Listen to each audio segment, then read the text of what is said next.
Imagine waking up thousands of years ago with a deep pain inside one tooth. There is no dentist's office nearby. There is no X-ray, no electric drill, no fluoride toothpaste, no antibiotics, and no modern anesthesia. If the pain gets worse, you cannot simply book an appointment. You may chew on the other side of your mouth, press herbs against your gum, rinse with something salty or bitter, ask a healer for help, or in the worst case, let someone pull the tooth out with a tool that looks more like a weapon than a medical instrument. That image creates a simple question. Before modern toothbrushes and toothpaste existed, how did ancient people take care of their teeth? Did they even know they needed to do it?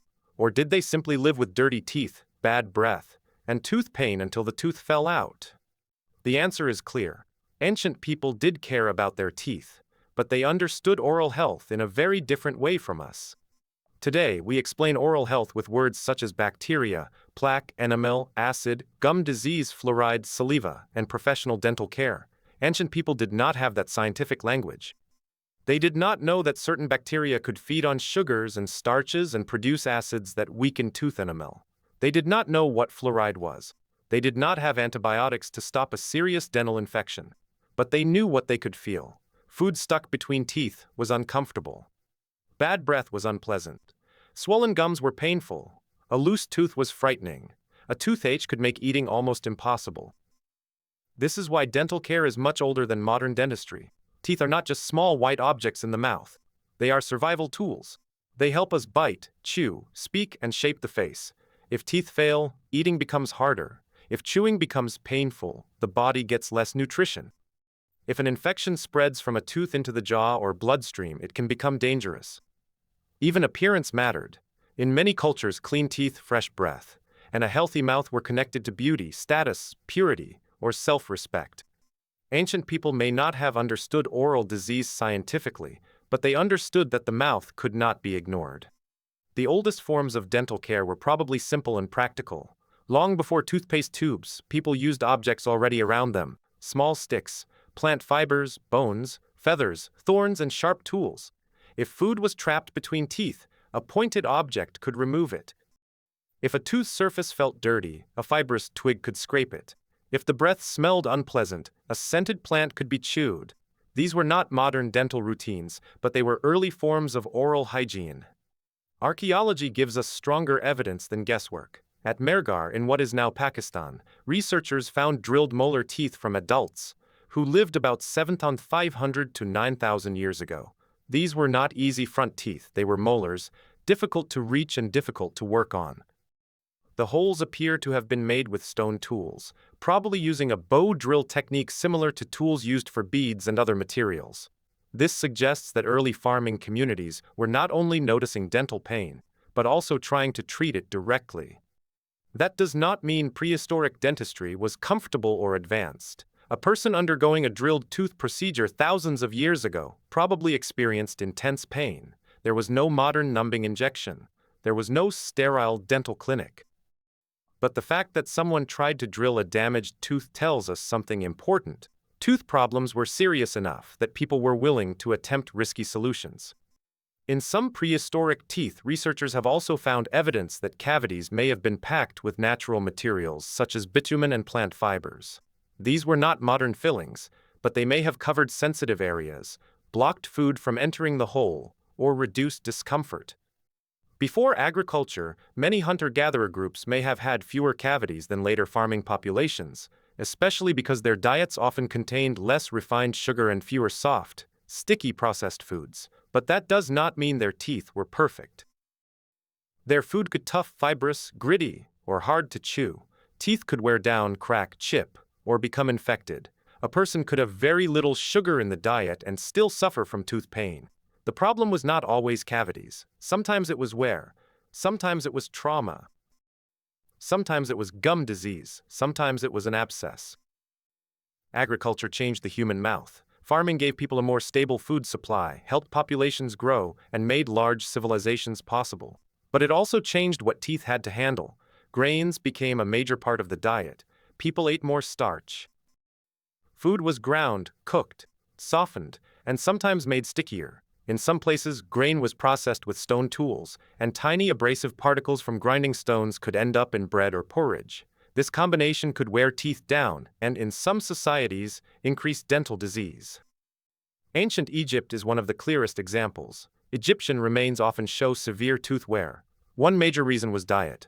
Bread was a staple food, but ancient bread could contain tiny particles of sand, grit, or stone dust from the environment and the grinding process. Over time, chewing this kind of bread could grind down enamel and dentine. In severe cases, the tooth could wear down far enough to expose the pulp, causing pain, infection, and abscesses. So for many Egyptians, the main dental enemy was not candy. It was abrasion, infection, and the long-term damage of a coarse diet.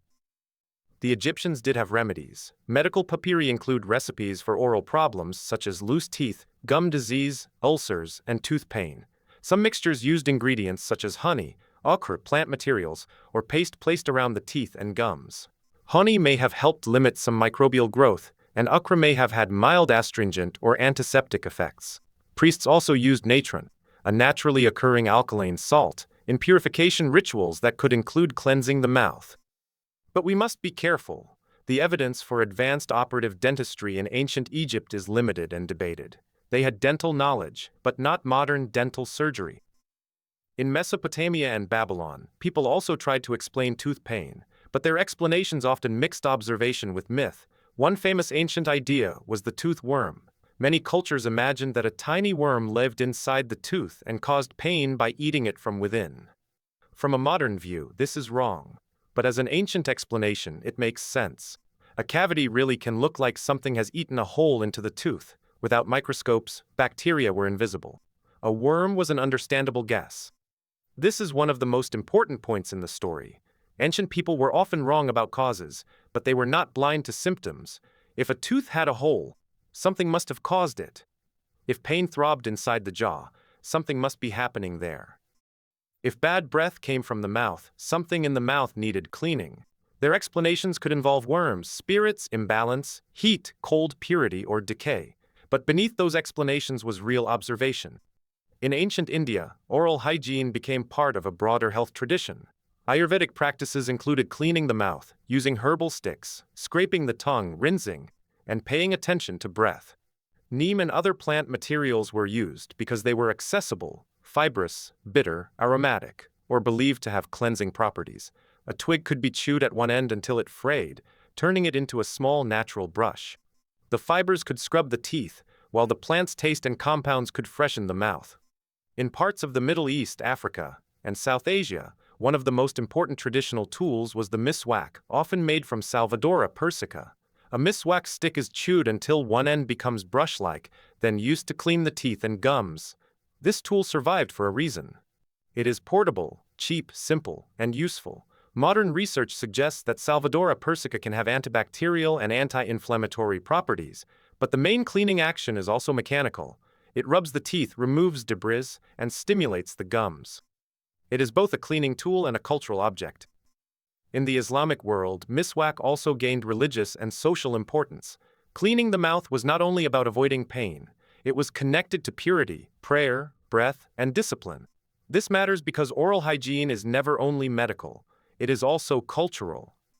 A person cleans the mouth before speaking closely to others, before religious practice, before eating, or as part of daily self-respect. Ancient and traditional societies often connected the mouth with cleanliness, morality, and social order.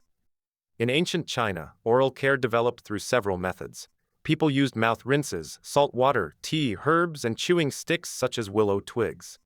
Chinese medical traditions paid attention to the mouth, breath, and the relationship between oral symptoms and the body. Later, China is often credited with creating one of the early forms of the bristle toothbrush. These brushes used handles made from materials such as bamboo or bone, with bristles from animal hair. They were not identical to modern toothbrushes, but the basic idea was familiar, a handle with bristles used to scrub the teeth. This shows something remarkable. The toothbrush did not appear suddenly from nowhere. It evolved from the same old problem. How do you scrub teeth effectively? A frayed twig works, but it wears out quickly and depends on the right plant. A bristle brush gives more control. When people attached animal hairs to a handle, they created a tool that looks surprisingly close to what we still use today. The materials changed, but the basic need stayed the same. Ancient Greece added another layer. Medical theory. Greek writings, including works associated with Hippocrates and later authors, discussed teeth, jaws, tooth pain, abscesses, gum problems, extractions, and even stabilizing loose teeth.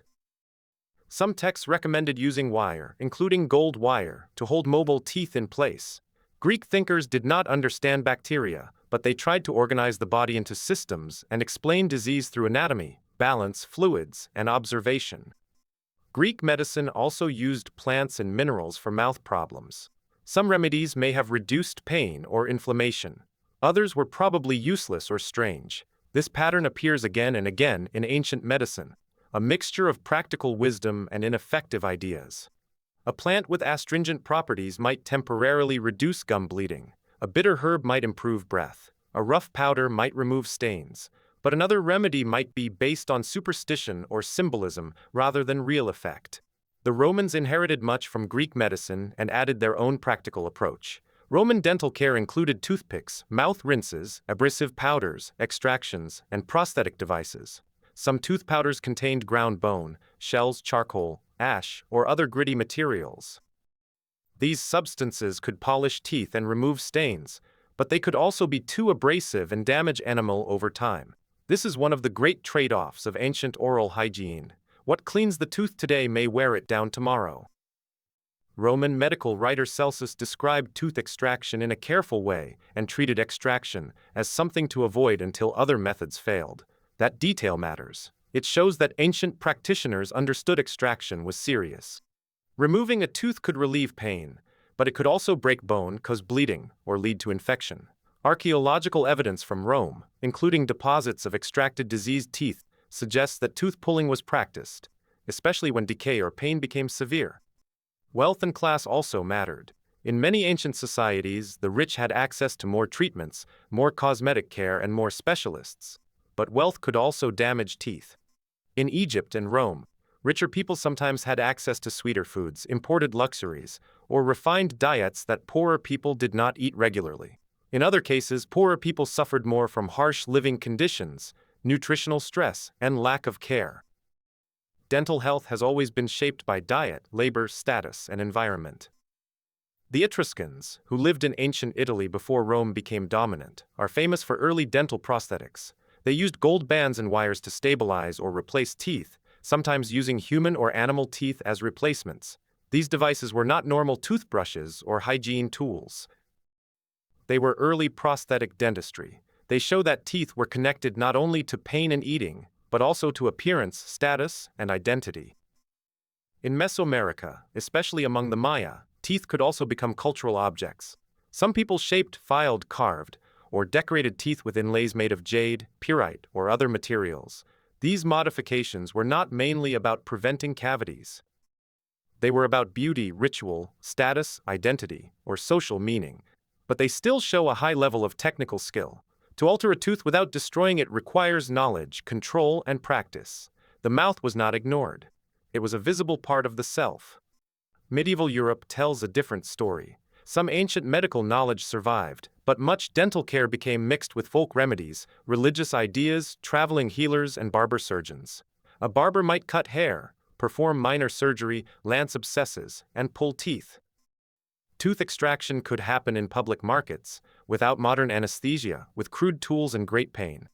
The tooth worm idea remained popular for a long time because it gave people a simple picture of what invisible disease seemed to be doing. This period reminds us how limited ancient and medieval dental care really was.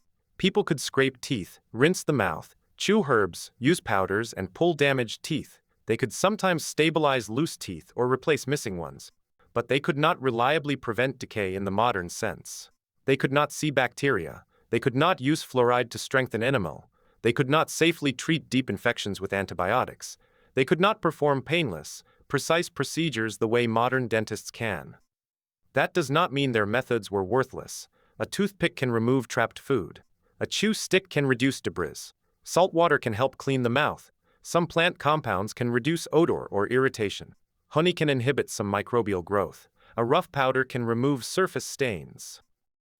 A loose tooth tied with wire may stay in place for a while. A painful tooth pulled at the right time may save someone from worse suffering. Ancient dental care was limited, but it was not meaningless. The real turning point came much later. In the 18th century, Pierre Fauchard helped shape dentistry into a more organized profession with his work on dental surgery, cavities, prosthetics, and instruments. In the 19th century, anesthesia such as ether and nitrous oxide made dental procedures less terrifying. Dental floss became more widely promoted. Toothbrushes became mass-produced. In the 20th century, nylon bristles, modern toothpaste, dental drills, X-rays, antibiotics, and fluoride changed oral care completely. Fluoride was especially important because it shifted dentistry toward prevention. Instead of only reacting after teeth became painful, modern oral care could strengthen enamel and reduce cavities before they became severe. This is a major difference between ancient and modern care. Ancient people mostly fought symptoms they could feel: pain, smell, loose teeth, swelling, and visible decay. Modern dentistry tries to control invisible processes before they become painful. So did ancient people know they needed to care for their teeth? Yes, absolutely. But they knew it through experience, not through microscopes. They knew because a toothache could ruin a day. They knew because bad breath affected social life. They knew because swollen gums bled. They knew because a loose tooth made chewing frightening. They knew because an infected tooth could change a face, stop a person from eating, or even threaten life. Across the world, different civilizations answered the same problem with different tools. Prehistoric farmers drilled teeth. Egyptians used medical pastes and purification salts. Indians used neem and herbal cleansing. People across the Middle East used miswak. Chinese communities developed rinses, herbal care, and bristle brushes. Greeks wrote about tooth anatomy and treatment. Romans used toothpicks, powders, extractions, and prosthetics. Etruscans built gold dental appliances. Maya elites turned teeth into symbols of beauty and identity. Medieval Europeans pulled teeth in the age before modern anesthesia. Different cultures, different tools, same basic problem. The story of ancient dental care is not a story of ignorance. It is a story of humans trying to solve a painful problem with the materials and ideas available to them. Sometimes they were surprisingly clever. Sometimes they were wrong. Sometimes their remedies helped. Sometimes they made things worse. But the effort was always there. The mouth mattered because pain matters, eating matters, breath matters, and the face we show the world matters. The next time you brush your teeth in front of a mirror, you are doing something modern and ancient at the same time. The toothpaste, fluoride, nylon bristles, and dental science are modern. But the instinct is old. Remove what is stuck. Freshen the mouth. Stop pain before it begins. Protect the teeth you need to eat, speak, and live. Ancient people did not have our science, but they had the same mouth, the same pain, and the same reason to care.